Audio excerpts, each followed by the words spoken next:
सभी का स्वागत करती हूँ। Manage Hyderabad all about APO और कृषि विकास व ग्रामीण प्रशिक्षण संस्था के माध्यम से ये ट्रेनिंग प्रोग्राम ऑर्गेनाइज किया है। आज इस ट्रेनिंग सत्र का आज पहला दिन है और सुमित मंडाले साहब हमें आज इस सत्र पे मार्गदर्शन करेंगे। सर आप प्लीज अपना प्रेजेंटेशन स्टार्ट कीजिए। जी धन्यवाद अमृता जी।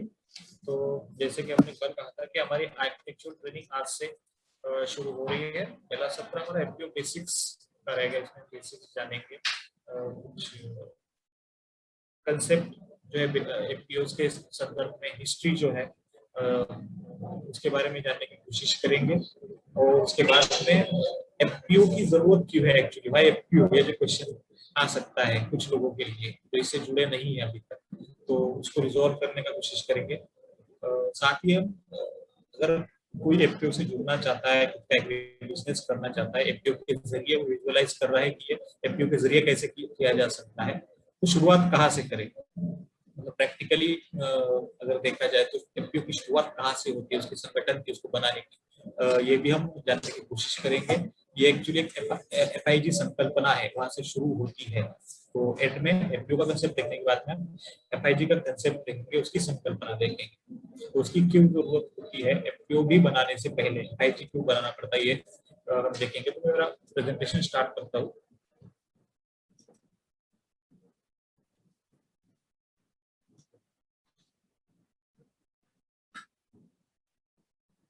प्रेजेंटेशन दिख रहा है मेरा पूरा खेड़ी जी? हाँ सर दिख रहा है।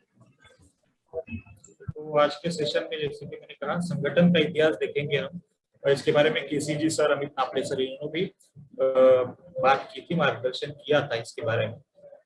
लेकिन जैसे कि मैंने कहा था, एक मॉड्यूल के तहत जो हमने सीक्वेंस रखा है, जो चीजें आपको जानने की जरूरत है, उस सीक्वेंस में हम आज देखेंगे, उसको समझने की कोशिश करेंगे। उसके बाद में कंसेप्ट देखेंगे, डेफिनेशन देखेंगे, और एपीओ के जो मार्गदर्शक तत्व है, मतलब प्रिंसिपल्स है, जिन प्रिंसिपल्स को ध्यान में रखते हुए एक एपीओ हमेशा काम करता है या करना चाहिए, तो मार्गदर्शक तत्व देखेंगे।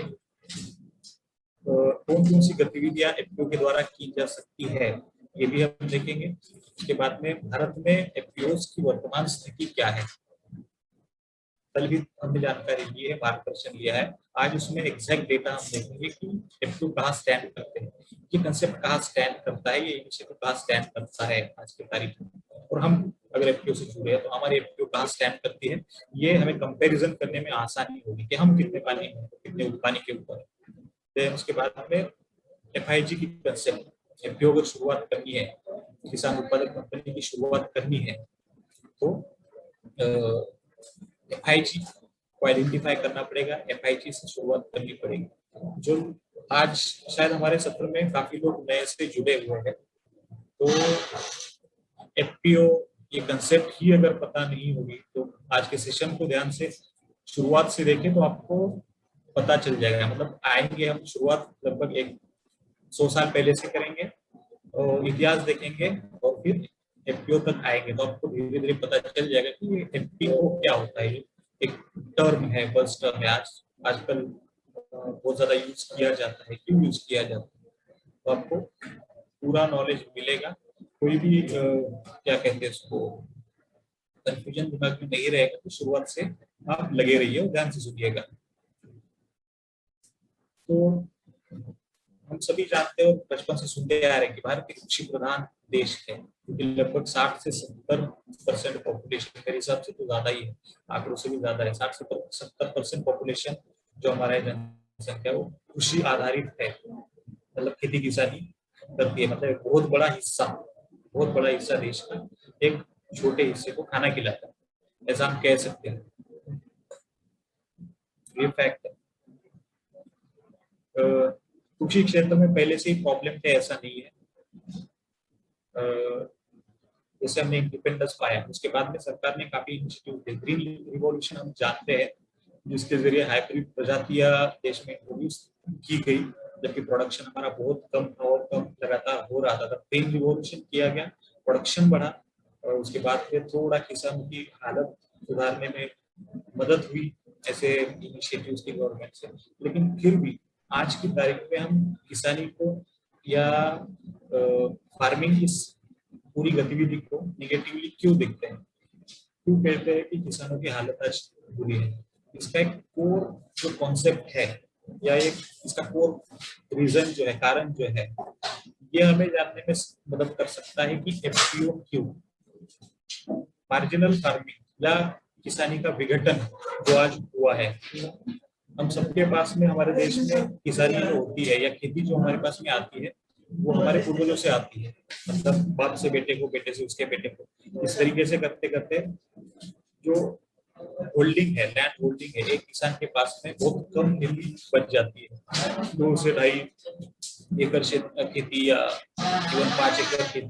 तो 5 एकड़ या 3 एकड़ से कम जिनके पास उनको मार्जिनल फार्मर्स कहा जाता है, और इनकी संख्या बहुत ज्यादा है आज की तारीख में देश में। खेती की कमी होने से क्या, खेती की कमी होना और किसानों की हालत खराब होना, इसमें क्या संबंध है? अगर किसान छोटा रहेगा तो उसका प्रोडक्शन कम रहेगा, उसके पास में लैंड होल्डिंग कम है, तो उसके पास में उतना ही अनाज हो पाएगा जितने में वो खा सके, अपने परिवार का पेट भर सके। तो बेचेगा क्या? किसानी खेती ये एक व्यवसाय ही है, तो अपनी आजीविका भी चलानी है उस चीज से, उससे जो इनकम आएगा उससे। प्रोडक्शन अगर कम होते जा रहा है तो उतना ही अनाज होगा जितना उसको घर के लिए काफी है। प्रोडक्शन भी बढ़ाना जरूरी है और किसानों को संगठित करना भी जरूरी है। जितना भी अनाज उससे हो रहा है, जितना भी सरप्लस किसानों को मिल रहा है, उसको इसका अच्छा रेट मिले, वो उसका बार्गेनिंग कर पाए, बार्गेनिंग पावर किसानों की बढ़ाना, ये एक ऑब्जेक्टिव है एफपीओ के पीछे, और ये एक कारण है मार्जिनल फार्मिंग एफपीओ कंसेप्ट के पीछे। संगठन का, जैसे मैंने कहा कि किसान संगठित भी नहीं है, और इसलिए हम देखते हैं कि हमारे देश में आत्महत्याएं पिछले कुछ सालों से बहुत ज्यादा बढ़ी हुई है। लगभग 10 साल से हम देख रहे हैं आत्महत्याओं का जो प्रमाण है वो बहुत ज्यादा हुआ है देश में। इसके लिए गवर्नमेंट ने कोशिशें भी की, जैसे कि मैंने कहा, समय समय पर योजनाएं लाई है, इनिशिएटिव्स लिए हैं, विचार मंथन किया है। 100 साल पहले, मतलब 1904 में लगभग, मतलब देश जब इंडिपेंडेंट नहीं था, उसी समय सहकार कायदा आया, कोऑपरेटिव एक्ट, कोऑपरेटिव मूवमेंट जिसको कहा जाता है, या मराठी में सहकार चळवळ जिसको कहते हैं, उसका उगम हुआ 1904 में ही। और इस कायदे के अंतर्गत कोऑपरेटिव सोसाइटीज बनाकर किसान संगठित हुए। ये किसानों का ही संगठन था। 1950 से 2000 तक, लगभग 2000 तक इस संगठन में कोऑपरेटिव्स ने या कोऑपरेटिव मूवमेंट ने अच्छे दिन देखे, उनका उदय हुआ, किसान संगठित हुआ। जैसे अमूल का एग्जांपल हम देख सकते हैं, सबको पता है, एक कोऑपरेटिव है, एक कंपनी नहीं है, किसी एक की कंपनी नहीं है, ये किसानों ने या मिल्क प्रोड्यूसर्स ने खुद से बनाई हुई कंपनी है मिलके। तो ये एक एग्जांपल है, और भी कई सारे एग्जांपल है, कोको है, कई सारे शुगर मिल्स आप देखते होंगे, साकर कारखाने, जो कोऑपरेटिव एक्ट के तहत ही बनाए गए, उनका उदय हुआ, अच्छे दिन आए किसानों को जो उनसे जुड़े। लेकिन सरकार में कुछ कमियां थी, अदृश्य निजीकरण, इसमें ऐसे कुछ क्लॉज थे या ऐसे कुछ रूल्स नहीं थे इस एक्ट में, जिसका फायदा उठाकर पॉलिटिशियंस ने, जो कि किसान ही रहते हैं और फिर कोऑपरेटिव का हिस्सा भी रहते हैं, उन्होंने अपने घर बनना शुरू कर दिए, इसकी कमियां दूर के सहकार, और इस तरीके से सरकार डगमगाने लगा।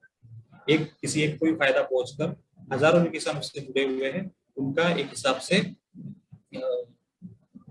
उत्पीड़न होना शुरू हो गया। उसके बाद में हमने 1991 में आर्थिक उदारीकरण देखा। 1991 में डॉक्टर मनमोहन सिंह ने प्राइवेट कंपनियों के लिए लिबरलाइज कर दिया, उनको देश में कंपनियां स्थापन करने के लिए जो रूल्स थे उनको रिलैक्स कर दिया, जिससे कि कोई भी कंपनी बहुत आसानी से बना सके। कंपनियां बन गई, प्राइवेटाइजेशन हो गया, प्रोडक्शन बढ़ गया देश में, और इससे रोजगार भी बढ़े, बहुत अच्छी बात हुई प्राइवेट कंपनियों के लिए। लेकिन सरकार जो था, जो किसान अपनी कंपनी बना रहे थे, अपना ऑर्गेनाइजेशन बना रहे थे, उसके जरिए अपना विकास कर रहे थे, उनको कहीं ना कहीं इससे नुकसान हुआ। कंपटीशन भी आप कह सकते हैं। तो ये सारी इकोनॉमिक जो कंडीशंस है जो उस समय की इकोसिस्टम की उदारीकरण के बाद में, उससे सहकार में प्रॉब्लम क्रिएट होना शुरू हो गए। कोऑपरेटिव जो है वो डगमगाने लग गए और एक हिसाब से सहकार जो है वो समाप्ति की तरफ, जैसे अलग केसीजी सर ने भी कल कहा था कि एक किसी संगठन का जो टाइम पीरियड है, ड्यूरेशन है, वो एक पर्टिकुलर समय तक ही रहता है। 100 साल सहकार को हो चुके थे, तो इसके हिसाब से, इकोनॉमिक स्टडी के हिसाब से उसका डगमगाना, उसका समाप्ति की तरफ जाना तय था। तो वैसा हुआ भी। तो 2000 जो 1990s का पीरियड था, उसके बाद में का भी जो पीरियड 1995 के बाद में, उसके बाद में सहकार को समाप्ति की ओर जाते हुए देखा जाने लग गया। और किसान जो संगठित हो रहा था कहीं ना कहीं फिर से अकेला हो गया, फिर से मार्जिनल फार्मिंग की जो दिक्कत है वो आने लग गई।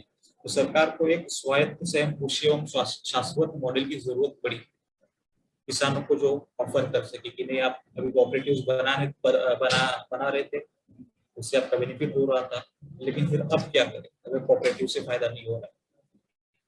तो एक ऐसा मॉडल जो खुद में सस्टेनेबल हो, मतलब खुद की मदद खुद से कर सके बिना किसी दिक्कत के।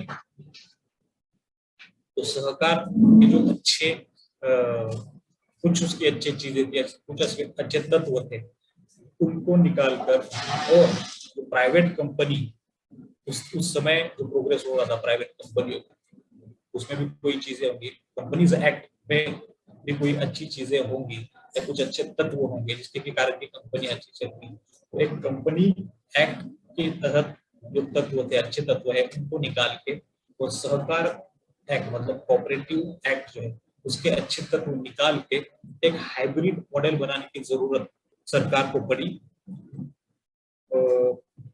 प्राचार्य वाईके अलग, डॉक्टर वाईके अलग, इनके अंतर्गत, इनके मार्गदर्शन में कमेटी बनाएगी, जिन्होंने की एक रिपोर्ट दिया पूरा अध्ययन करके, और 1999 में उत्पादक कंपनी मतलब किसानों की उत्पादक कंपनी, किसान अपनी उत्पादक कंपनी बना सकते हैं, वो एक बस सामाजिक संस्था ना बनाए जो कि जिसमें की क्लॉज हो कि कोई एक उसका फायदा उठा सके। उनको अपनी खुद की कंपनी बनानी चाहिए जिसके लिए रूल्स थोड़े स्ट्रिक्ट होंगे, एक कोऑपरेटिव या एक प्राइवेट कंपनी जैसे ही होंगे थोड़े बहुत। ऐसी एक संकल्पना इस कमेटी ने सामने रखी, और फिर उसके बाद में 1956 का जो एक्ट था, कंपनीज एक्ट, उसमें सुधारना करके किसान उत्पादक कंपनी स्थापना नियम बनाया गया, कायदा बनाया गया 2002 में। ये किसका संकर था, मतलब किसका हाइब्रिड था ये कोऑपरेटिव एक्ट और जो कंपनीज एक्ट है उनका हाइब्रिड था। इन दोनों के रूल्स इसमें मिक्स थे ताकि किसान संगठित भी हो सके और कोई एक इंसान इसका फायदा ना उठा सके, किसानों का उत्पीड़न ना हो सके।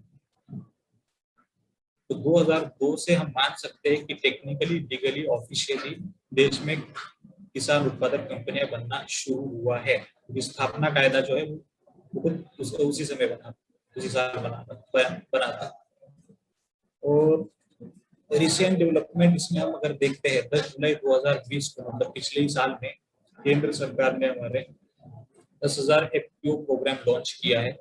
10,000 एफपीओ प्रोग्राम, अपने इस क्षेत्र से तो सुना होगा 10,000 एफपीओ प्रोग्राम लॉन्च हुआ है करके। तो ये 10,000 एफपीओ प्रोग्राम क्या है, ये क्या बज़वर्ड है? 2023-24 तक देश में 10,000 नई एफपीओ स्थापन करने हैं।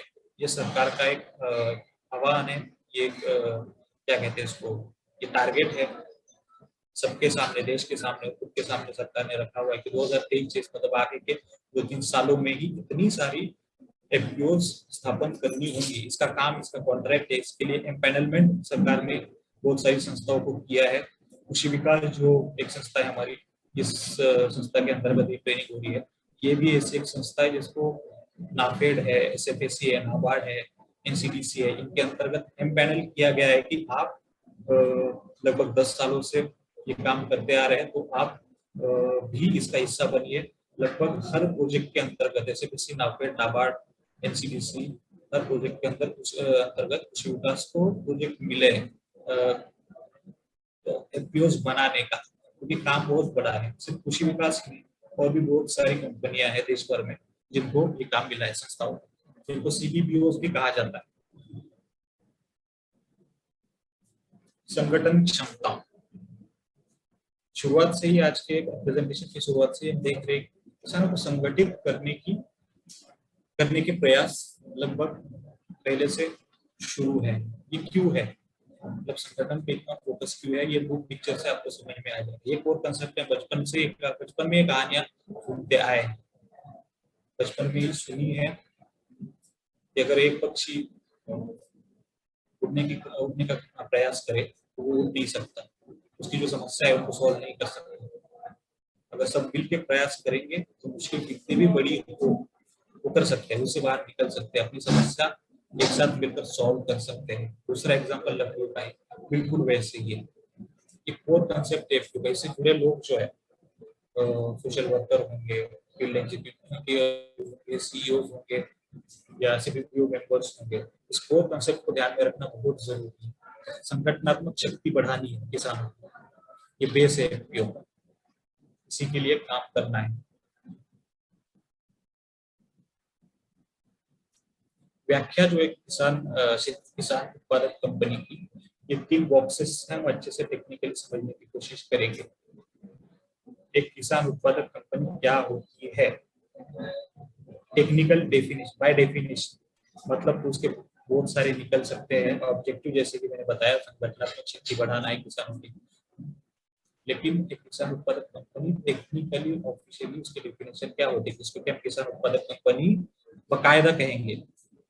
पहला जो बॉक्स है उसमें आप देखिएगा कि 10 या अधिक, मराठी में कुछ स्लाइड, उसके लिए माफी चाहता हूँ, मैं पढ़ के बता देता हूँ कि किसान उत्पादक कंपनी ए इसको कहा जा सकता है, उसमें 10 या उससे अधिक प्राथमिक उत्पादक मतलब प्राइमरी प्रोड्यूसर्स होंगे।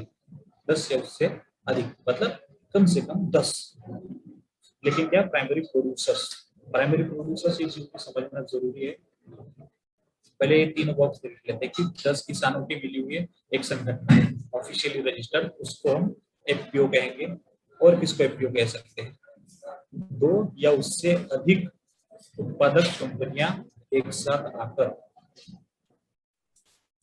2 उत्पादक कंपनियां हैं किसी और एक्ट के तहत बनी हुई, अगर मान लो कोऑपरेटिव एक्ट के तहत की है, अगर वो एक साथ आके रजिस्ट्रेशन करती है उनके बोर्ड मेंबर्स को लेकर, तो भी उनको एफपीओ की मान्यता मिलेगी, तो भी उनको एफपीओ कहा जाएगा बकायदा।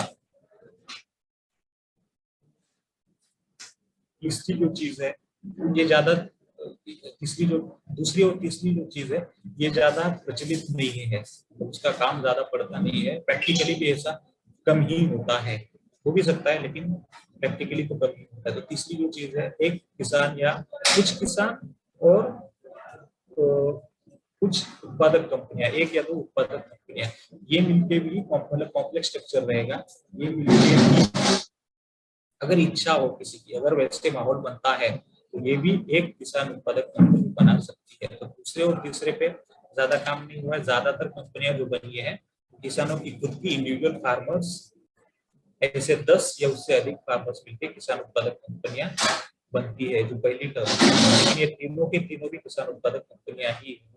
प्राइमरी प्रोड्यूसर को मैं कह रहा था कि एक्चुअल में फिर कौन बना सकता है, पार्टिसिपेंट कितने हैं, लगभग 80 पार्टिसिपेंट है, और कुछ नए भी होंगे इसमें, हमारे रेगुलर जो पार्टिसिपेंट है वो नहीं है।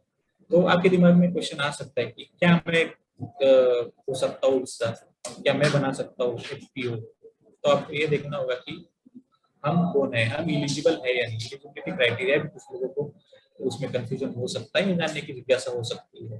प्राइमरी प्रोड्यूसर ही होना चाहिए एफपीओ मेंबर, लेकिन उसका मतलब ये नहीं कि वो किसान ही हो।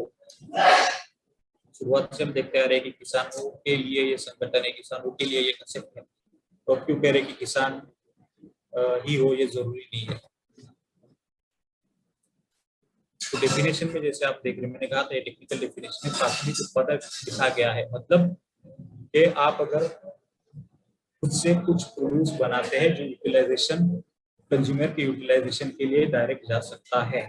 आप अनाज पकाते हो, खेती करते हो, तो आप प्राइमरी प्रोड्यूसर हो। आप मिल्क प्रोड्यूसर हो, आपके पास खेती नहीं है लेकिन आप मिल्क प्रोड्यूसर हो, तो भी आप प्राइमरी प्रोड्यूसर हो। आप अपनी किसान उत्पादक कंपनी बना सकते हो। नाम उसका किसान उत्पादक कंपनी होगा, लेकिन जरूरी नहीं कि आप किसान ही हो, आप कोई भी प्रोड्यूसर रह सकते हैं।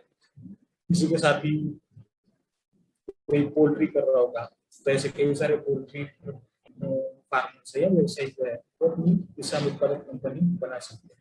तो वो प्राइमरी प्रोडक्शन दे रहे हैं। सिर्फ में जो कोई अगर काम कर रहा हो, सेरीकल्चर में काम कर रहे हो, वो लोग भी अपनी एफपीओ बना सकते हैं। लेकिन उसके लिए उनको प्रूफ देना पड़ेगा प्राइमरी प्रोड्यूसर होने का। तो टेक्निकल चीजें, रजिस्ट्रेशन के जो ट्रेनिंग्स होंगे उसमें हम देखेंगे कि क्या क्या डॉक्यूमेंट्स लगते हैं। अगर आपको प्राइमरी प्रोड्यूसर खुद को दिखाना है, अगर आपको और दिखाना है डॉक्यूमेंट्स क्या होगा। प्रिंसिपल्स ऑफ एफपीओ, इसमें कहा 7 प्रिंसिपल एफपीओ के। कोऑपरेटिव्स के भी कुछ सिमिलर प्रिंसिपल्स है इसी तरीके के।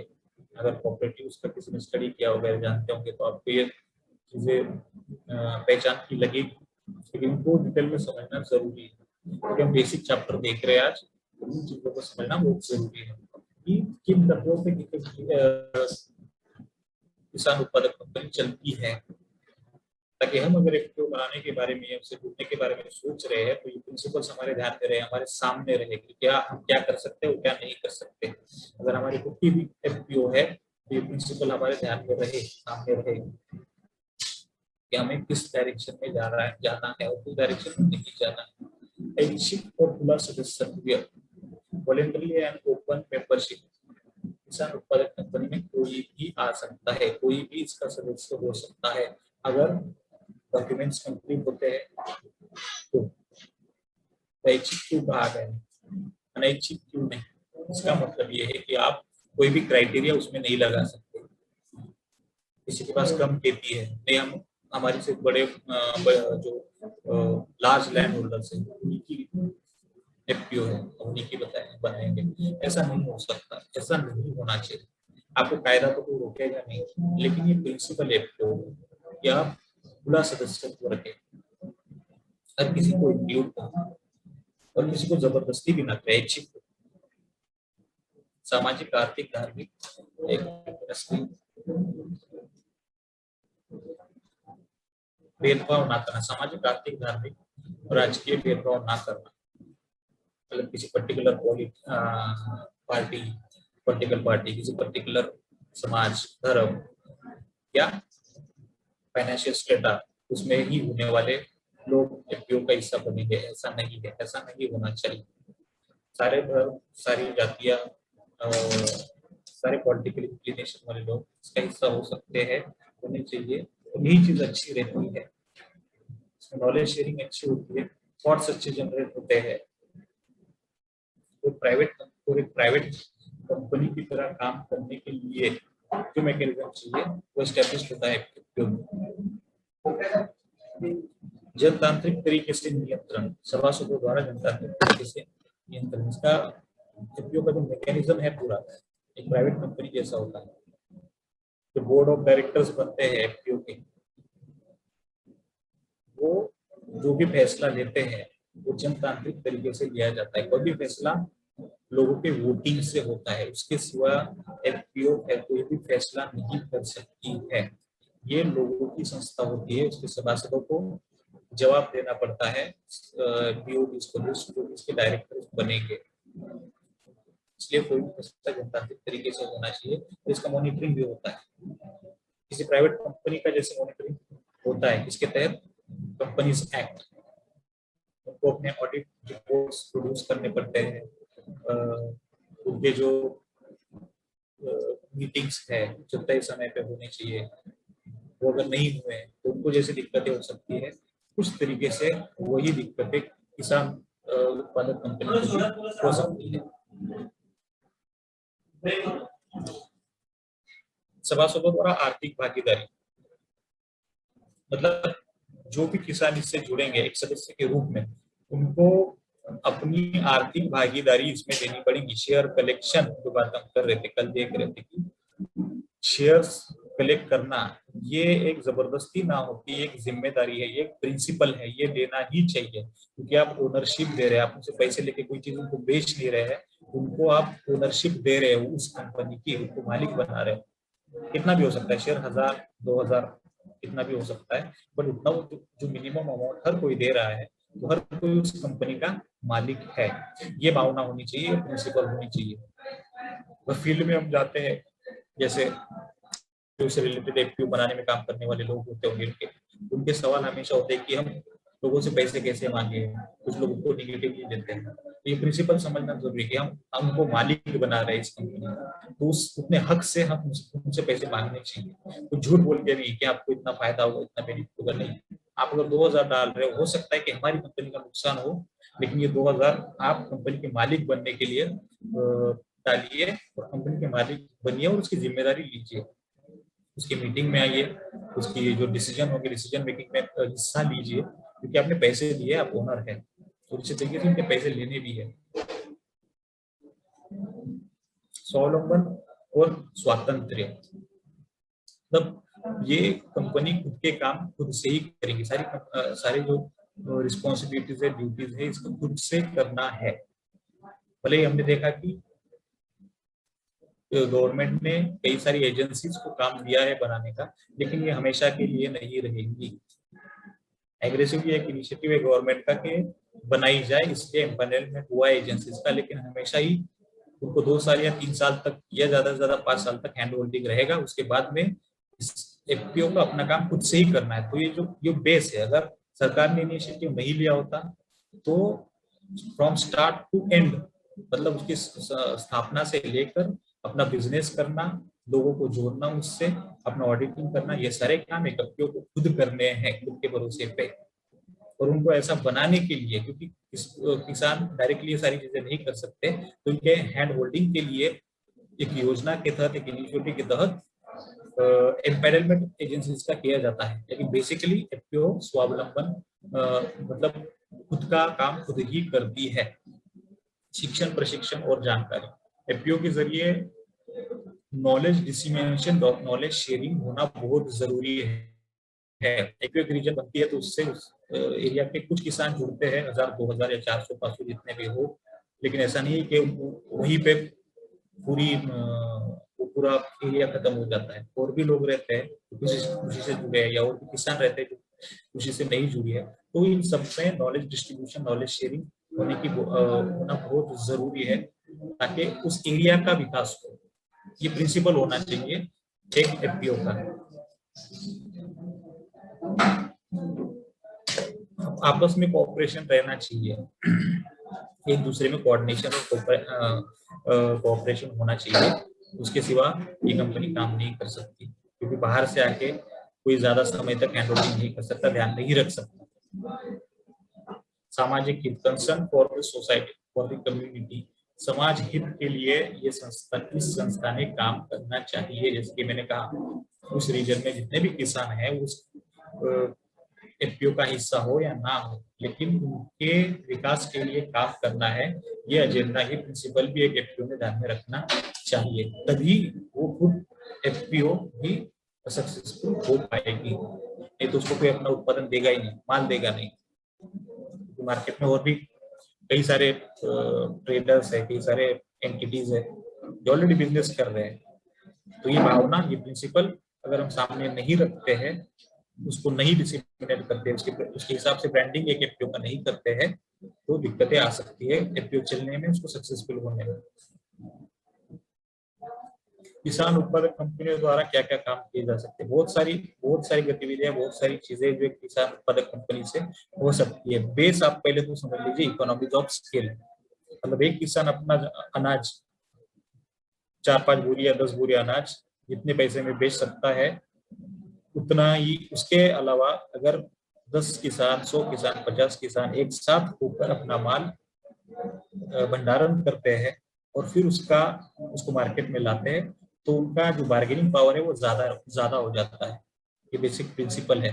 भंडारण सुविधा के जरिए अगर आपने कुछ 2-2 हज़ार रुपए करके पैसे जमा इकट्ठा कर लिए किसानों ने, तो उनके पास कुछ कैपिटल हो जाएगा, तो वो बेसिक ऐसी जो फैसिलिटी भंडारण की वो कर सकते हैं और उसके जरिए अपनी बार्गेनिंग पावर बढ़ा सकते हैं। गवर्नमेंट की भी कुछ स्कीम रहती है उसमें, इक्विटी ग्रांट वगैरह, उसका ट्रेनिंग पे हमारे पास सेशन में एक है, उसके जरिए भी जो कैपिटल है वो बढ़ सकता है। और सारी मतलब भंडारण के सामने जाके फिर प्रोसेसिंग उन चीजों तक भी किसान जा सकते हैं एफपीओ के जरिए। एक साथ खरीदना बेचना वही चीज है, ये एक साथ आप किसानों का जो प्रोडक्शन है, उपज है, उसको खरीद लीजिए, एक साथ उसको रखिए और फिर एक साथ उसको बेचिए, बार्गेनिंग पावर बढ़ेगी और किसान जो है आपके उनको ज्यादा प्राइस मिलेगा। कॉन्ट्रैक्ट फार्मिंग भी हो सकती है, देन ज्ञान नॉलेज शेयरिंग ये भी हो सकती है, हमने देखा प्रक्रिया भी हो सकती है। हालांकि शुरुआत के जो पीरियड है, शुरुआत का जो समय, उसमें डायरेक्ट प्रोसेसिंग में जाना बहुत गलत है। 1 या 2 साल या 1.5 साल तक प्रोसेसिंग की तरफ नहीं जाना चाहिए, इसमें कैपिटल इन्वॉल्व नहीं करना चाहिए, ऐसा कहा जाता है। लेकिन फिर भी एक समय के बाद में अगर सस्टेनेबिलिटी लग रही है, सारा मैकेनिज्म एफपीओ में सही से हो रहा है, तो प्रक्रिया भी हो सकती है जिससे कि ज्यादा बेनिफिट अपने प्रोडक्शन का किसान ले सकते हैं, वैल्यू ऐड करके अपने प्रोडक्शन। बीज उत्पादन भी एक साथ कर सकते हैं। सेंट्रल महाराष्ट्र में जैसे हमारा बुलढाना डिस्ट्रिक्ट है, तो कहा जाता है सीड प्रोडक्शन बहुत ज्यादा होता है, तो एकत्रित होकर अगर किसान सीड प्रोडक्शन भी करेंगे, उसकी बिक्री करेंगे, प्राइवेट कंपनियां अभी करती है, सब कुछ किसान करते हैं, लेकिन प्राइवेट कंपनियों को इनका मुनाफा मिलता है, तो क्यों ना एफपीओ ही ऐसे किसानों को जोड़ के खुद बीज उत्पादन करके खुद उनका बेनिफिट उठा सके, ये भी हो सकता है। एक साथ आप कई सारी चीजों में प्रयत्न कर सकते हैं, प्रयास कर सकते हैं। नई फसलों का उत्पादन आप ले सकते हैं, वेंचर कर सकता है किसान, उत्पादक कंपनी अगर है उसमें वेंचर हो सकता है एंटरप्रेन्योरशिप उसमें हो सकती है, साधनों की उपलब्धता हो सकती है। इसका ट्रैक्टर उसने ले लिया, या आपने खुद से एक कुछ चीजें ऐसी रख ली जो एक साथ सब किसान यूज कर सकते हैं। आपने मशीनरी बैंक बना लिया, कुछ फैसिलिटीज ऐसी भी है जिसमें आप मशीनरी बैंक बना सकते हैं प्राइवेट कंपनियों के इस्तेमाल से, उनकी हेल्प से, और फिर वो सारी चीजें आप अपने फार्मर्स को या दूसरे फार्मर्स को भी रेंट पे दे सकते हैं, जिससे कि एफपीओ को भी बेनिफिट होगा और किसानों को भी सस्ते में, मतलब खरीदने की जरूरत नहीं पड़ेगी, या जिसके पास खरीदा हुआ नहीं है उसको इधर उधर देखने की जरूरत नहीं पड़ेगी, अपने एफपीओ से वो रेंट पे सारी चीजें ले सकता है। बहुत सारे इक्विपमेंट लगते हैं, लगभग 25 से 30 हजार का खर्चा एक किसान एक साल में कर लेता है इक्विपमेंट की खरीदी में, उसको मैनेज करने में। ये कम हो सकता है किसान उत्पादक कंपनी के जरिए। प्रैक्टिकल एक्सपीरियंसेस है, कुछ एफपीओ कर रही है और ये हो सकता है। सरकार से सहायता, इक्विटी ग्रांट स्कीम जैसे मैंने कहा कि इनकम जो है या कैपिटल जो है एफपीओ को डायरेक्ट डबल हो जाता है, डॉक्यूमेंटेशन अगर सही रहा, मतलब जो पैसा लिया गया है वो किसानों से ही, इंडिविजुअल फार्मर से ही लिया गया है, इसके सारे रिकॉर्ड्स सही में रहेंगे, इक्विटी ग्रांट स्कीम भी ले सकते हैं किसान, और भी कई सारी स्कीम्स है वो भी ले सकते हैं, एक दूसरों की सहायता भी कर सकते हैं, और मार्केटिंग एक साथ मार्केटिंग कर सकते हैं। भंडारण कर लिया, फिर उसका जो बार्गेनिंग पावर है किसान का बढ़ जाता है, तो एक साथ मार्केटिंग भी कर सकते हैं। ब्रांड बना सकते हैं, जैसे कि हमारी किसान उत्पादक कंपनी का नाम ये है, हमारा ब्रांड ये है, जैसे ये सरदार कृषि उत्पादक कंपनी अपना ब्रांड है, संतुष्ट जो ब्रांड है वो एक एफपीओ का ब्रांड है, उसके अंतर्गत अब कई सारे किसानों का प्रोडक्शन इसमें आता है, इन्वॉल्व होता है, लेकिन एक ब्रांड के तहत वो बेचा जाता है, उससे किसानों को फायदा हो सकता है। ये एक एफपीओ इकोसिस्टम समझने का तरीका है, इसके अगर डायरेक्टली हम अंत में देखेंगे, इसके सबसे नीचे आउटपुट जो है इस इकोसिस्टम का होना चाहिए, ये होना चाहिए कि किसान खुश रहे, किसान को खुश करना है, इंडिविजुअल फार्मर को, एक इंडिविजुअल फार्मर फैमिली को खुश करना है, ये हमेशा ऑब्जेक्टिव रहना चाहिए किसी भी इस इकोसिस्टम का। और उसके आजू बाजू में जो चीजें घूमती है, जैसे संगठित किसान, किसान का संगठित होना, नॉलेज शेयरिंग करना, मूल्य श्रृंखला को मजबूत करना, वैल्यू एडिशन करना। जैसे कि हमने देखा, एक किसान वैल्यू एडिशन नहीं कर सकता, ज्यादा से ज्यादा क्या करेगा, प्रोडक्शन अच्छे से अच्छा लेने की कोशिश करेगा, लेकिन रहेगा तो वही, उससे कुछ और नहीं वो बना सकता जिससे कि वैल्यू ऐड हो और अच्छा प्राइस मिले। लेकिन एक साथ किसान कर सकते हैं। इसके बीच में जो है किसान उत्पादक कंपनी इसके कर सकते हैं, जिससे बाजार में भी फायदा होगा और योजनाओं से भी लाभ मिलेगा। और इन सब का निचोड़ जो है वो नीचे है कि किसान जो है वो खुश होना चाहिए। यही ऑब्जेक्टिव है, यही निचोड़ है। देश में वर्तमान स्थिति क्या है, बेसिक्स देख लिया हमने, इतिहास देख लिया कि अब तक मतलब आज की तारीख में हम एफपीओ तक क्यों आए हैं, इसके प्रिंसिपल क्या है। इन प्रिंसिपल को लेके एक कृषि उत्पादक कंपनी चलती है और चलनी चाहिए। ऑब्जेक्टिव्स क्या होने चाहिए और क्या क्या एक्टिविटीज है, इससे भी बाहर और कई सारी चीजें हैं। क्योंकि प्राइवेट कंपनी जैसे आज की तारीख में हम देख रहे हैं कि कई सारी चीजें करती है अपना प्रोडक्शन, अपना प्रॉफिट बढ़ाने के लिए। जो ना तो कुछ भी काम सभी सेक्टर में प्राइवेट कंपनियां हैं, आईटी सेक्टर में है, प्रोडक्शन में बहुत सारी चीजें करती है। वैसे ही एक किसान उत्पादक कंपनी सोच सकती है। हम बेसिक देख रहे हैं, लेकिन होने के लिए बहुत कुछ हो सकता है।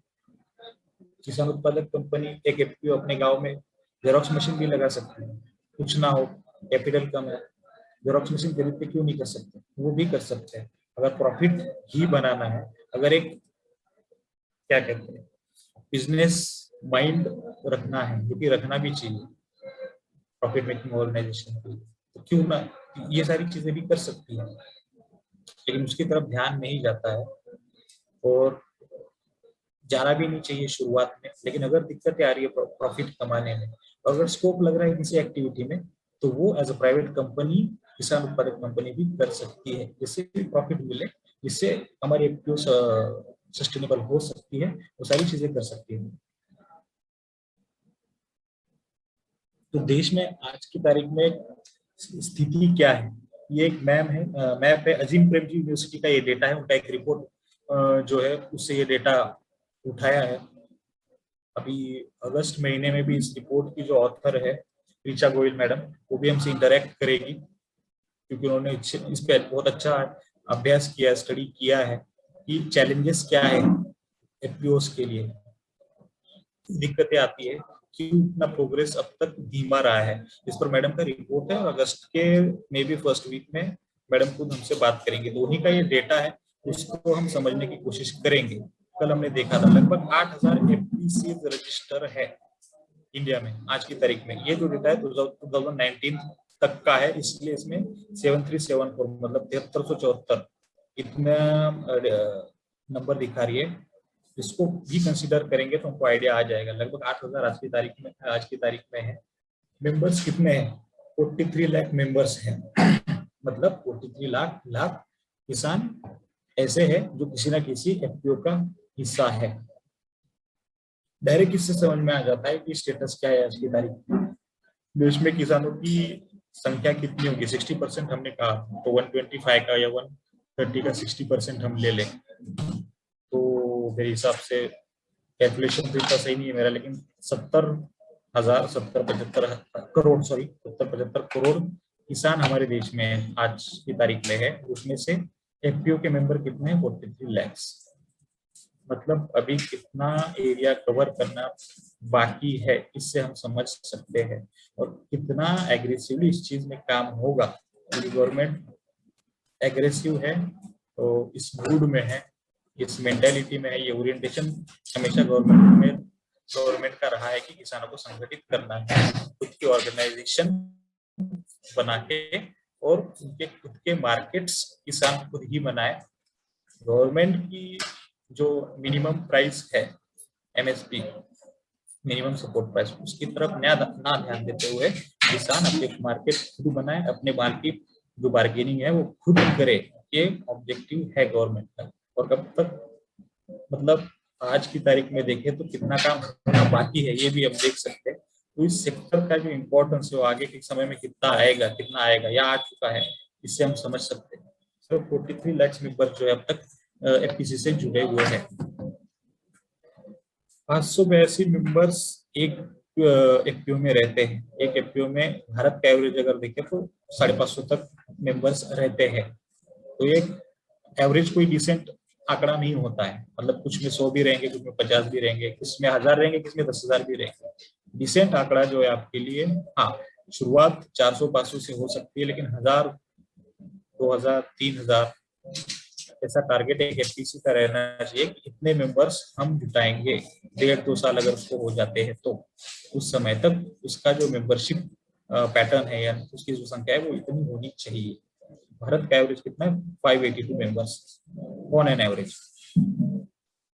2.6 लाख एफपीसी प्रति 1 लाख किसानों के लिए, मतलब 1 लाख किसान अगर है तो उनके लिए सिर्फ 2.6 मतलब 2 ही या 3 ही एफपीसी है, मतलब कनेक्टेड नहीं है, कवर्ड नहीं है एफपीसी या किसान।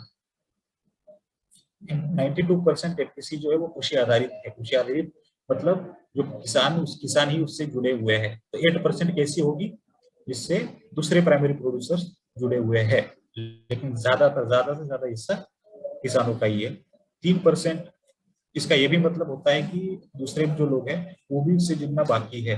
3% महिला एफपीसी मतलब वुमेन एफपीसी जो है कृषि विकास के अंतर्गत भी हमारे सीएसआर प्रोजेक्ट में 2 एफपीसी काम करती है। 2 एफपीसी हमने बनाया है जो महिलाओं के हैं।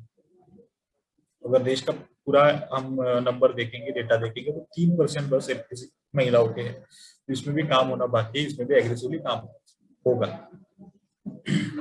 मैप में आप देखेंगे, हम थोड़ा सा क्विकली करेंगे, 1 घंटा हो रहा है लगभग। मैप में आप देखेंगे जो कथिया कलर का रंग है वो ऐसे जिले हैं, भारत के ऐसे जिले हैं कथिया कलर के, जिनमें एक ही जिले में 50 से ऊपर एफपीसी है। महाराष्ट्र में आप देखेंगे ज्यादा है। अगर हम आइडेंटिफाई करने की कोशिश करें तो नीचे कोल्हापुर है, सांगली है, पुणे है, इवन सोलापुर है, बुल्ढाना है, शायद अकोला भी है, नासिक है। ये ऐसे जिले हैं जिसमें एक्सेप्टेंस ज्यादा है, ऐसा कह सकते हैं, या जहाँ पे ज्यादा काम हुआ है, किसानों ने अपने संगठन बनाए, क्योंकि एक ही जिले में 50 से ऊपर एफपीसी है। महाराष्ट्र में कितना कॉन्सेंट्रेशन है ये हम देख सकते हैं, क्योंकि पहले जैसे मैंने कहा था कि सहकार चळवळ जो हुई थी वो एक उगम था संगठन क्षमता बढ़ाने का, किसानों या किसान संगठित होने का, और ये मूवमेंट महाराष्ट्र में सबसे ज्यादा चली है। तो एक्सेप्टेंस यहाँ पे एफपीसी का ज्यादा है और इसलिए कॉन्सेंट्रेशन भी एफपीसी का ज्यादा है। लेकिन फिर भी ऐसे भी जिले हैं भारत में, 32 जिले ऐसे हैं कि जिसमें 1 लाख तक किसान है, लेकिन अभी एक भी एफपीसी नहीं बनी है। 1 साल लगभग हमको हो गया है हमारी हिस्ट्री है संगठन की, लेकिन 32 जिले ऐसे हैं जिसमें एक भी एफपीसी नहीं बना है। उसको कितना काम कितना बाकी है ये इससे समझ में आ सकता है। 80% एफपीसी जो है वो नहीं है, लगभग 80% जो है वो 8,000 में से वो अभी 3 साल पहले ही बनी, इतनी नहीं है मैच्योर। साल दर साल एफपीसी बनने का जो आंकड़ा है उसको हम थोड़ा सा देखेंगे। हाँ, 2013 तक, बल्कि हमने देखा था, सुना था सर कि 2013 तक लगभग 445, मतलब कम ही बनी थी। शुरुआत कहाँ से हुई? 2002 से, जब एक्ट बना तब से शुरू हुआ, और 2013 तक 445 एफपीसी बनाई गई। उसके बाद में 2014 इकलौते साल में, उसके पीछे के 10 साल में जितनी भी बनी थी उतनी बन गई एक ही साल में, 417। फिर 2015, 16, 17 ये जो आंकड़े, ये भक्कम आंकड़े, मजबूत आंकड़े हैं। 17, 15, 16, 17 में, इवन 18 में बहुत सारी एफपीओज बनी है, और 2019 में तो सबसे ज्यादा, अब तक की सबसे ज्यादा 1804 बनी है। इस तरीके से जो टोटल है, कुल आंकड़ा है 7374, मतलब 7374 जो बने हैं, उनका डिस्ट्रीब्यूशन वर्षवार ऐसा है। पिछले 3 साल में, 4 साल में ज्यादा बनी है। उसके बाद में 14-15 में थोड़ी बनी है, और 2013 तक ये प्रोग्रेस बहुत ही कम था क्योंकि शुरुआत की थी।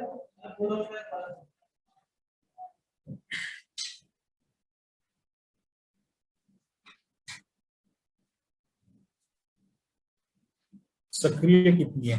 लगभग 90% सक्रिय हम इस हिसाब से कह सकते हैं, मतलब उनका जो स्टेटस है उसके हिसाब से सक्रिय कह सकते हैं। रजिस्टर्ड एंड ऑफिशियली वर्किंग इनका स्टेटस है।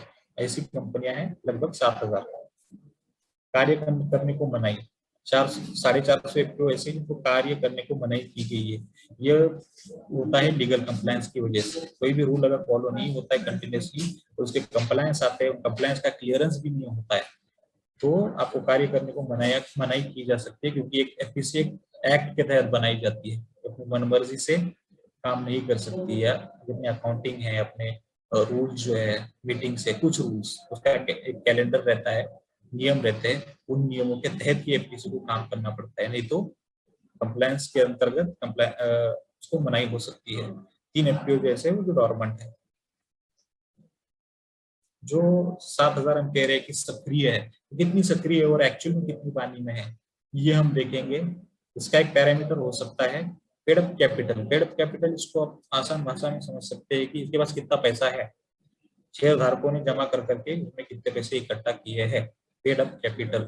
तो ऐसी कंपनियां जिनका 10 लाख से कम पेड अप कैपिटल है, 10 लाख तक वो नहीं जुटा पाई है, ऐसी 5,900 मतलब 6,000 कंपनियां है लगभग। डेटा को वो सही से समझे और सही से उसका आकलन कर ले, एनालिसिस कर ले, तो ऐसा कह सकते हैं कि लगभग सारी की सारी कंपनियां ऐसी है जो 10 लाख से कम ही उनका कैपिटल है। 10 लाख से ऊपर कोई नहीं गया ज्यादा। कितनी गई है? 10 लाख से 25,000, सिर्फ 767, 767, सिर्फ इतनी कंपनियां हैं, कुछ सैकड़ों में, जो 10 लाख से ऊपर है। 50 लाख से ऊपर कितनी है? 90 कंपनियां बस। 90 कंपनियां ऐसी है जिनने 50 लाख जुटा लिए हैं, बहुत कम कंपनियां। और 25 से 50 लाख के बीच में भी 90, लगभग 90। तो ज्यादातर कंपनियां कितनी कैसी है? जिनका कैपिटल अभी 10 लाख तक नहीं गया है। मतलब ऐसा नहीं हुआ है कि बहुत सारी कंपनियां बहुत अच्छा काम कर रही है। बहुत सारी कंपनियां अब तक के एवरेज या एवरेज से बिलो ही काम कर रही है, क्योंकि एक प्राइवेट कंपनी के लिए जिसमें 1,000, 2,000, 3,000 लोग जुड़ना एक्सपेक्टेड है, उसका पेड अप कैपिटल अगर सिर्फ 10 लाख रुपए है, तो एक प्राइवेट कंपनी के अगेंस्ट में वो कैसे स्टैंड करेगी? इसका पैरामीटर है, इससे हम समझ सकते हैं कि स्टेटस क्या है। इसकी डिफिकल्टीज भी जो है वो कल भी हमने सुना है, आगे भी सुनते रहेंगे, लेकिन ये स्टेटस है आज तक का। सोशल वर्कर्स के लिए इंफॉर्मेशन जरूरी हो सकती है जब आप प्रेजेंटेशन देते हैं फील्ड पे, उसके लिए भी। महाराष्ट्र का हिस्सा इसको देखेंगे क्विकली। महाराष्ट्र में अब तक 1940 एफपीसी बन चुके हैं 2019 के डेटा के हिसाब से। सबसे ज्यादा एफपीसी महाराष्ट्र में बनी है, और 4 डिस्ट्रिक्ट सही से देख लीजिएगा, महाराष्ट्र, उत्तर प्रदेश, तमिलनाडु एंड मध्य प्रदेश। ये ऐसे 4 डिस्ट्रिक्ट है जिनमें 50% हिस्सा एफपीसी का, मतलब 8,000 एफपीसी अगर मोटा मोटा मैं बताऊँ 8,000 एफपीसी आज की तारीख में अगर है, तो उसमें से 4,000 तो बस इन 4 स्टेट में ही है कॉन्सेंट्रेशन, इन 4 स्टेट्स में। एमपी और महाराष्ट्र लगभग सेंट्रल इंडिया है, एंड उत्तर प्रदेश। थोड़ी सी मराठी में स्लाइड है इसलिए मैं इसका मतलब समझाता रहूंगा। जैसे कि मैंने शुरुआत में कहा था कि बेसिक ऑफ एफपीओ देखने के बाद में, उनका स्टेटस देखने के बाद में हम देखेंगे कि शुरुआत एक एफपीसी की कहाँ से होती है। एफपीसी और एफपीओ में भी कंफ्यूजन हो सकता है कुछ लोगों को कि एफपीओ क्या है और एफपीसी क्या है, क्या टर्म है। Farmer producer organization and farmer producer company organization, ये कोई भी हो सकती है। किसी भी वजह से, किसी भी कारणवश अगर कुछ किसान एक साथ जुड़ते हैं, उसमें लोन के लिए भी हो सकता है, लिमिटेड लायबिलिटी ग्रुप जिसको कहते हैं, उसके लिए अगर किसान जुड़े हैं कुछ लोग, 4-5 लोग, तो वो भी एक एफपीओ है, फार्मर प्रोड्यूसर ऑर्गेनाइजेशन की संस्था है। उनको हम कह सकते हैं इनफॉर्मल है, लेकिन वो एक संस्था है। जैसे खेतों में तालाब बनाना, तो उसके लिए किसान एक गट बनाते हैं, ग्रुप बनाते हैं, वो भी एक एफपीओ है, फार्मर प्रोड्यूसर ऑर्गेनाइजेशन। अगर कोई एफपीओ या ऐसी बहुत सारी एफपीओ मिलके एक कंपनी बना लेती है, अपने आप को रजिस्टर कर लेते हैं कि नहीं हमारा इंटरेस्ट एक ही है, हमारा लक्ष्य एक है, हम एक ही चीज में काम कर रहे हैं, जैसे हम एक गन्ने का ही उत्पादन ले रहे हैं, हम मक्के का उत्पादन ही ले रहे हैं, ऐसे जब कॉमन इंटरेस्ट वाले लोग या लोगों का समूह एक साथ आता है और उसको रजिस्टर कर लेता है तो उसको कहते हैं FPC company, pharma producer company, क्योंकि वो ऑफिशियली रजिस्टर्ड हुए। और इसलिए जैसे मैंने शुरुआत में कहा था कि एफपीसी के पहले भी जो प्रिपरेशन होती है, मतलब ये आइडियल कंडीशन है एक एफपीसी बनने की। तो प्रोजेक्ट्स में भी हम अगर शुरुआत करते हैं किसी भी प्रोजेक्ट की, किसी भी संस्था के अंतर्गत हमें जो प्रोजेक्ट मिलता है उसकी जब शुरुआत करते हैं तो वो भी जो आइडियल कंडीशंस है या होनी चाहिए उनको ध्यान में रखते हुए करनी चाहिए। तो शुरुआत हमें इस चीज से करनी चाहिए कि हम एफपीसीज को आइडेंटिफाई करें, एफपीसीज सॉरी एफपीओज को आइडेंटिफाई करें, जिनको एफआईजी भी कहा जाता है, फार्मर इंटरेस्ट ग्रुप, एक साथ या एक तरीके का इंटरेस्ट रखने वाले ग्रुप, जैसे कुछ गांव में है क्या, एक गांव में है क्या, और फिर आसपास के गांव में ऐसे कितने ग्रुप है, इनको संगठित किया जा सकता है क्या, ऐसे एफआईजीज आइडेंटिफाई करके उनका संगठन बनाना, ये शुरुआत आइडियल है एफपीओ की या एफपीसी की। अब हम कहेंगे एफपीओ ये टर्म जनरली यूज होता है, लेकिन एफपीसी कहना चाहिए क्योंकि वो एक कंपनी है जिसके बारे में हम सीख रहे हैं। तो ये जो स्ट्रक्चर है नीचे से देखेंगे, एक शेतकरी मतलब एक किसान या प्राथमिक उत्पादक जिसको हम कहते हैं, जैसे अनेक किसान मिलकर एक एफआईजी बनाते हैं या उसको एफआईजी कहते हैं। ऐसा भी हो सकता है कि वो एक साथ काम कर रहे हैं लेकिन पता नहीं कि वो एफआईजी, क्योंकि वो एक इनफॉर्मल इंस्टीट्यूशन जिसको समझा जा सकता है, ये एक कंसेप्ट भी रह सकता है या फॉर्मल भी रह सकता है। तो एफआईजी को आइडेंटिफाई करना और फिर एफआईजी को, कई सारे एफआईजी को मिला के एक कंपनी स्थापन करना, उसको फिर कहा जाएगा एफपीसी सबसे ऊपर। ये एक पर्टिकुलर एफपीसी का क्या कहते हैं ऑर्गेनोग्राम हो सकता है। अगर बनने के बाद में सबसे नीचे जो ट्रायंगल देख रहे हैं आप, 1 2 3 19 20,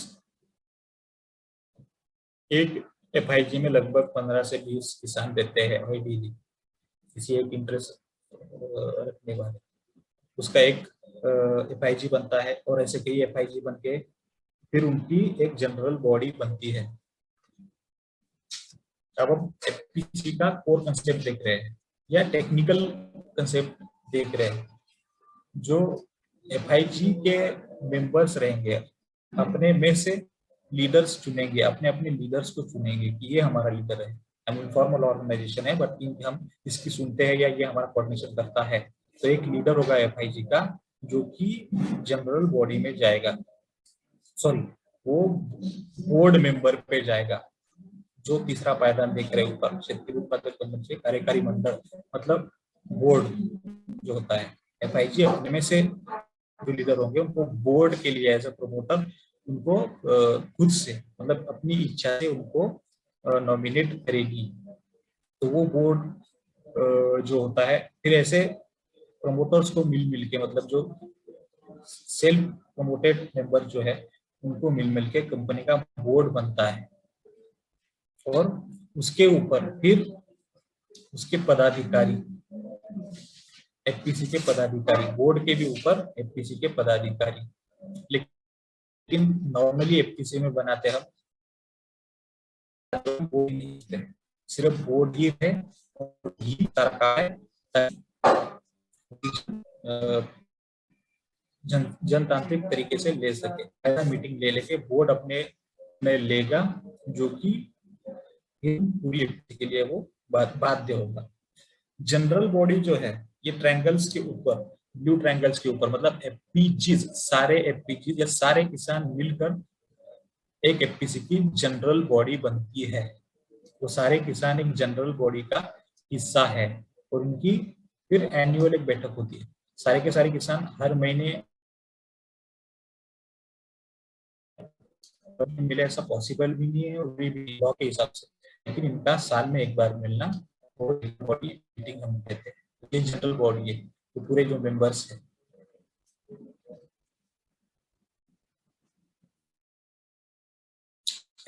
SHG भी रहते, स्वयं सहायता समूह जो है वो भी FI, उनको भी हम FIG कह सकते हैं। जैसे कि मैंने कहा कि कोई भी इनफॉर्मल ऑर्गेनाइजेशन हो सकती है जिसको कि FIG कहते हैं, तो SHG भी हो सकती है महिलाओं की, जिसको कि FIG कंसीडर करके उनकी FPC बन सकती है।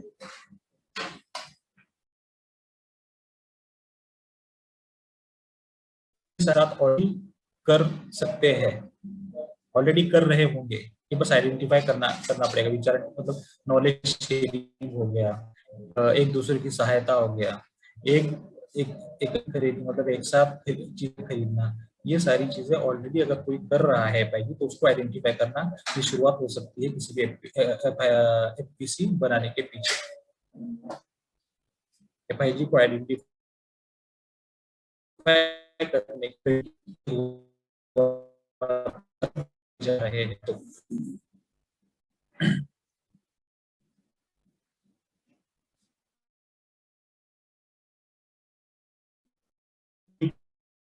बारे में ये आपको समझ में नहीं आया,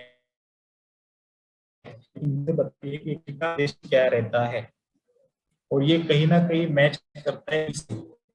जैसे कि मैंने कहा आइडियली एक FPC उन चीजों से बननी चाहिए या उन गुटों से बननी चाहिए जो एक साथ काम कर रहे हैं, जो बेसिक कंसेप्ट है या क्या कहते हैं उसको, जो फाउंडेशन है एक FPC का, संगठनात्मक शक्ति को बढ़ाना, तो उसी प्रिंसिपल पे या उसी मुद्दे है ऑलरेडी, उन्हीं पे FPC का फाउंडेशन होगा, मतलब उन्हीं को मिलाकर FPC बनेगी। तो सिमिलर चीज है FIG की भी, जो एक FPC में हमको देखने को मिल सकती है। समय क्या हो रहा है जी। इसके बाद में ये बेसिक सारी चीजें थी, इनके डिटेल्स भी हो सकते हैं, लेकिन 1 घंटे में हम बेसिक ही कवर कर सकते हैं। आगे आने वाले सेशन में और इनके डिटेल में जाने की कोशिश करेंगे। डॉक्यूमेंटेशन पार्ट क्या है, पार्ट क्या है, इवन FIG से भी पहले बेसलाइन अगर करना है वो जो कि करना ही चाहिए। प्रोजेक्ट फॉर्म में जाते हैं तो बेसलाइन करना चाहिए, मार्केट का एनालिसिस, बटर का एनालिसिस ये भी करना जरूरी है, वो भी एक टॉपिक है। ये सारी चीजें बाद में हम देख सकते हैं, लेकिन ये कोर कंसेप्ट है FPC का या FPO का, इसके आधार पर एक FPC खड़ी होती है या होनी चाहिए, और उसके ऑब्जेक्टिव्स क्या है, वो क्या क्या कर सकती है, और देन उसकी शुरुआत आइडियली कहाँ से हो सकती है। आप फिर कैसे भी करें, आप पे डिपेंड करता है। आप प्रोजेक्ट में काम कर रहे हैं, डायरेक्ट खींच के लाइए, 10 लोगों को खड़ा कीजिए, रजिस्टर कर दीजिए, वो भी हो ही सकता है, वैसे ही होता है ज्यादातर, लेकिन आइडियली वैसा नहीं होना चाहिए। ऐसे जो डायरेक्टली रजिस्टर करके कंपनियां बनती है वो ज्यादा सस्टेनेबल नहीं रहती है, क्योंकि आपने कोर कंसेप्ट नहीं समझी है, उस पर ध्यान नहीं दिया है। तो इसलिए इन चीजों को समझना बहुत जरूरी है, शुरुआत कहाँ से करनी है, किन चीजों को पिक करना है। ओके, तो आज का सेशन यहीं पे खत्म होता है। Thank you sir. Yes sir. आ रही है। हाँ नमस्कार जी। जी नमस्कार, कहाँ से बात कर रहे हैं? मैं राजस्थान जयपुर से। अच्छा, अरे वाह वाह वाह, बहुत बढ़िया। तो सर मैं हाँ मतलब ये पूछना चाह रहा था हाँ कि जो FPC और FPO दो हाँ, अलग अलग बताए ना आपने आज, जी जी जी। मतलब इनमें जो अंतर होता है वो क्या होता है मेजर? अच्छा, कहने के लिए एक ही है, बोली चाली की लैंग्वेज में, भाषा में जब कहते हैं उसके लिए एक ही है, FPO ही कहा जाता है, FPO ही टर्म यूज होता है, लेकिन टेक्निकली FPO और FPC एक नहीं है। आपके गांव में अगर कोई भी संगठन है, किसी भी काम के लिए वो जुड़े हुए हैं, है ना, डॉक्यूमेंटेशन के लिए कि कोई कोई ज्वाइंट लोन लेना है ना, माइक्रो फाइनेंस में जैसे होता है, या खेती के किसी काम में जो एक जन को लाभ नहीं मिल सकता, बहुत सारे लोगों को लाभ मिल सकता है, तब जब किसान एकत्रित होते हैं उसको भी FPO कहा जा सकता है। लेकिन वो एफपीसी नहीं रहता क्योंकि वो रजिस्टर नहीं होता है। जब एफपीओज ऐसे बहुत सारे एफपीओज मिलके एक साथ मिलके रजिस्ट्रेशन कर लेते हैं इस एक्ट के अंतर्गत, किसान उत्पादक अपना अधिनियम जो है 2002 का, जब रजिस्ट्रेशन कर लेते हैं तब उनको एफपीसी कहा जा सकता है या कहते हैं ऑफिशियल, ये डिफरेंस है। लेकिन बोलीचाली में तो एफपीओ एफपीसी एक जैसे यूज करते हैं और कोई दिक्कत भी नहीं है उसमें। तो इनका कार्य क्षेत्र और वो एक ही होता है, दोनों का एक ही काम करते हैं? हाँ हाँ बिल्कुल, उद्देश्य एक ही है, लेकिन जो स्केल है उसको अगर बढ़ाना है तो जो एक एफपीओ बन के जब एफपीसी बनेगा तब ज्यादा काम कर सकते हैं, इकोनॉमीज ऑफ स्केल जो। रितेश राणा जी आप प्लीज बोलिए और बाकियों को थोड़ा सा आप वेट कर लीजिए। रितेश राणा जी। अच्छा, रितेश राणा जी का माइक ऑन नहीं हो रहा है। Good evening sir, Ritesh Rana बोल रहा हूँ मध्य प्रदेश से। जी बोलिए। जी बोलिए, कैसे है? सर बढ़िया है। मैं ये जानना चाहता हूँ एफपीसी में जो डायरेक्टर हैं उनका क्या प्रॉफिट है, तो वो इसमें काम करें साहब, क्योंकि ये टोटली शेयर बेस्ड है और सभी शेयर होल्डर इसके मालिक हैं। इसे तो कर रहा साहब जो भी 5 है 6 7 है, तो इन फ्यूचर ये लोग इसमें से कैसे अपना प्रॉफिट जनरेट कर सकते हैं? जी क्या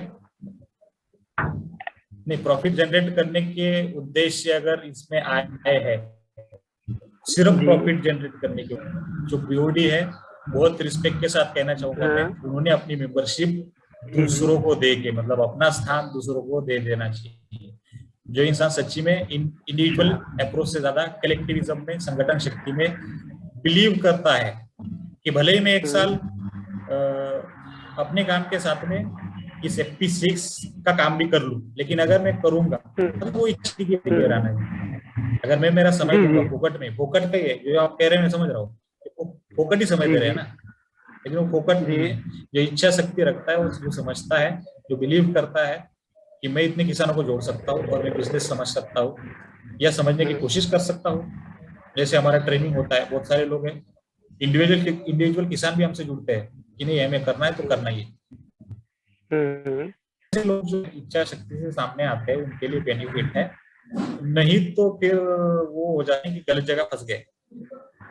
ये सच्चाई है, प्रैक्टिकली बता रहा हूँ मैं आपको। नहीं बिल्कुल, मैं आपकी बात समझ रहा हूँ। हमारे ग्रुप में ऐसे बीओडीज हैं जो इनका क्वेश्चन आता है, उसके लिए मैंने आपसे पूछा है कि उनको क्या जवाब दूं। एक्चुअली क्या है कि जैसे बीओडीज पे पेनल्टीज वगैरह आती है, ऐसा कहना, तो फिर वो जी तो फिर वहाँ ये क्वेश्चन जनरेट होता है कि हमको क्यों, हमारा कुछ भी नहीं फिर भी हम दे रहे हैं। तो उस चीज के आंसर के लिए मैं आपसे क्वेश्चन कर रहा हूँ। सपोर्ट की बहुत जरूरत है, ट्रेनिंग्स।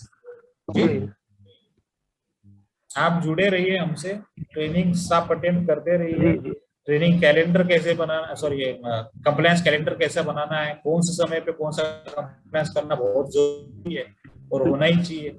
ये सारी चीजें हम सिखाएंगे हमारी ट्रेनिंग। यही मतलब है, ये प्रैक्टिकल, उसके सिवा नहीं हो सकता। एक्चुअली सर क्या मैं पिछले 3 महीने से इन क्वेश्चंस को फेस कर रहा हूँ। ये जो मैंने क्वेश्चन पूछे, इस टाइप के क्वेश्चन में पिछले 3 महीने से फेस कर रहा हूँ। कंप्लायंस अरे यार हमारा क्या, अरे यार नहीं, आप अगर जुड़े हैं, नहीं जुड़े हैं अगर लोग, तो किसी अच्छी भावना से ही जुड़े होंगे, लेकिन दिक्कतें आने लगी तब ऐसी मेंटेलिटी अभी आपकी होने लगी है कि कहाँ फंस गया ना। तो जो टेक्निकल चीजें, इनको मानना चाहिए कि ये चीजें हम इतनी आसानी से नहीं कर सकते, इस चीज के एक्सपर्ट नहीं है, इसके लिए फैसिलिटेशन की जरूरत है। इसीलिए ये इनिशिएटिव देखिए आपके, मतलब बहाने ये भी बताना चाहूंगा, ये ऑल अबाउट एफपीओ इनिशिएटिव ये इसीलिए रचा जा रहा है या रच दिया गया है लगभग, अभी इसकी शुरुआत कल से हो चुकी है। ठीक है, तो और लोगों को भी समय देते हैं। एक क्वेश्चन हम लेंगे और शिवाजी शिंदे, बोला साहब बोलिए। शिवाजी शिंदे साहेब या सुषमा कवारे मॅडम? नमस्कार सर, मी सुषमा कावरे महाराष्ट्रातून अकोला जिल्ह्यामधनं बोलते. जी तर माझा हिंदी प्रश्न में बात कर सकते हैं क्या मैडम? अच्छा, हाँ, यस यस अगर हाँ कर सकते। तो मेरा सवाल ये है कि जैसे हम जो ये कर रहे हैं कंपनी, तो जैसे इसमें जैसे खेत ये क्या बोलते हैं उनको, शेतकरी वर्ग ले रहे, तो मजदूर कर सकते क्या उसमें?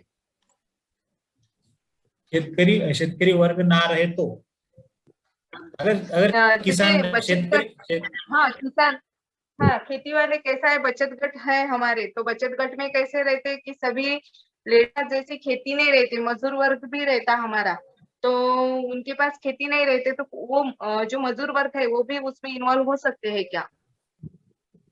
बिल्कुल हो सकते हैं। मतलब ज्यादा घुमावदार उत्तर ना देते हुए मैं डायरेक्ट बता देता हूं। कहीं कहीं के पास दिक्कत हो सकती है जो प्राइमरी प्रोड्यूसर का एक मिनट सुषमा मैडम जी, कहीं कहीं दिक्कत हो सकती है प्राइमरी प्रोड्यूसर का सर्टिफिकेट मिलने में कि मैं किस ये प्राइमरी प्रोड्यूसर हूँ, मैं प्राथमिक उत्पादक हूँ, मुझे संस्थापित कीजिए, मुझे सर्टिफिकेट दीजिए, है ना।